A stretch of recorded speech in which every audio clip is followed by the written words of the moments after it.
You know, our planet has an expiration date, and so does our sun. And this isn't some vague, far-off idea. Scientists have actually mapped out a surprisingly detailed and dramatic script for the end of our world.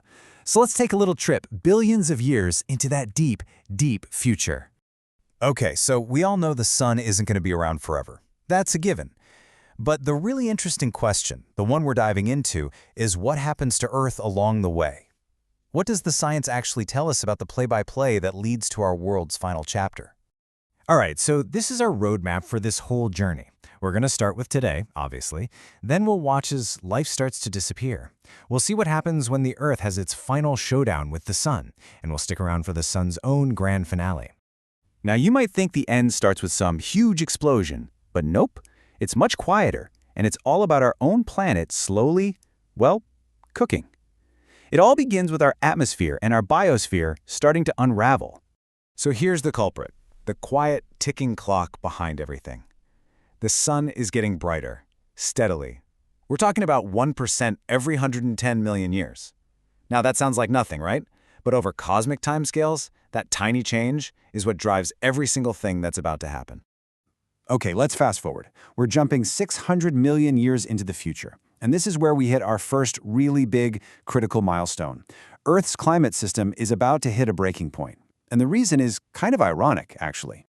Right. So here's the twist you probably weren't expecting. You'd think more heat would be the main problem, but what actually dooms all the plants is a lack of CO2. It's wild. The intense heat speeds up how rocks weather, and that process literally sucks carbon dioxide right out of the air. So much so that plants, the world's forests, they just start to starve. So this chart here lays out the official tipping points. Solar flux sounds complicated, but it's just a fancy way of saying how much energy we're getting from the sun. You can see once we hit a 10% increase, we're in what's called a moist greenhouse. That's when the oceans start to boil off. And if we ever hit a 40% increase, well, that's a runaway greenhouse. Game over. No turning back. All right, next stop on our timeline, 1 billion years from now. And this is a big one, because this is the moment we officially cross that first threshold we just saw. So what exactly happens when the sun gets 10% brighter? Well, the upper atmosphere gets incredibly hot and steamy. So hot that intense UV radiation from the sun starts splitting the water vapor molecules apart. The hydrogen, being super light, just escapes into space. And that, right there, is how our beautiful blue planet starts to lose its oceans for good. Okay, so the oceans are boiling. The climate is a complete mess. The next chapter in this story is the slow, methodical end of life itself. We're entering what you could call the Great Silence. And this just shows you the order of things. It's a systematic shutdown. First, the C3 plants. That's pretty much all our trees. Most of the vegetation we see today, they're gone. Then, the tougher C4 plants, like grasses, they give up. After that, it's the eukaryotes. And that's us. That's all complex life, wiped out. And eventually, even the hardiest little microbes disappear, leaving absolutely no sign that life was ever even here.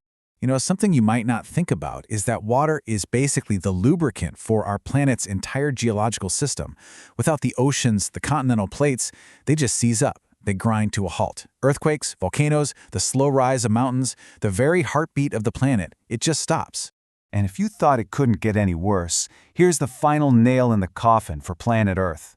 Our liquid outer core, the dynamo that generates our magnetic field, it finally cools down and solidifies. That protective shield we have? Gone. And with it gone, the solar wind just sandblasts away whatever's left of our atmosphere. Earth is now totally sterile, a dead rock. So Earth's story is over. It's a silent, barren world. Now our attention has to shift entirely to the star that caused it all, because the sun is about to put on its own final, spectacular, and incredibly violent show. Here it is, the big one. Around 5.4 billion years from today, the sun finally runs out of hydrogen fuel in its core. Its long, stable life as a main sequence star is officially over. The sun's death isn't just a switch flipping off, it's a whole process. First, the core runs out of hydrogen and collapses. This causes the outer layers to swell up, turning it into a red giant. Then, the new helium core gets so hot and dense, it ignites in a cataclysmic event called a helium flash. And after that, it expands one last time in its final giant phase. It's, a lot.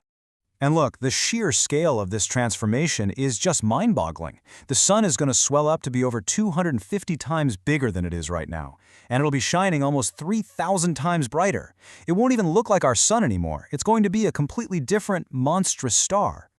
Okay, so we've watched the planet die. We've seen the star begin its transformation. Now it's time for the main event. The climax of this whole story, the final physical meeting between Earth and its giant dying sun. As the sun expands, it shows absolutely no mercy. Its outer atmosphere is going to swell outwards, and it's going to swallow Mercury first, then Venus. They'll just be vaporized. And guess who's next in line? But hold on a second. There might be a twist.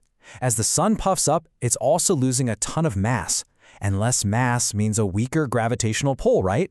So Earth's orbit should actually start expanding, moving outwards. Could it? Could our little planet spiral away to safety just in the nick of time? It's the huge question that scientists have been running models on for years. So, what's the verdict? Does Earth make a last-minute getaway? Well, according to the best models we have, the answer is a definitive no. The problem is the drag. The sun's bloated outer atmosphere will be so thick it'll act like a brake on our planet, causing our orbit to decay way faster than it can expand. Our world gets swallowed. And just like that, the Earth is gone. The sun's final rampage is over. Now we're in the epilogue. What's left behind after all that fire and destruction? Well, in its last big gasp, the sun gently sheds its outer layers into space. And this gas, this material, gets lit up by the incredibly hot core that's left behind.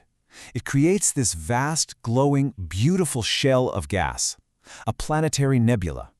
It's like the fleeting, gorgeous ghost of the star that once was. And at the center of that nebula, this is what remains. A super hot, super dense core, made of carbon and oxygen, about the size of the Earth. It's not really a star anymore. It's the cooling ember, what we call a white dwarf. And that white dwarf, it's just going to sit there. For trillions and trillions of years, it will slowly cool down, fading away until it becomes a cold, invisible black dwarf. And that leaves us with one final, almost haunting thought. After all that time has passed, in an unimaginably ancient and quiet universe, what story will the silent leftovers of our solar system have to tell?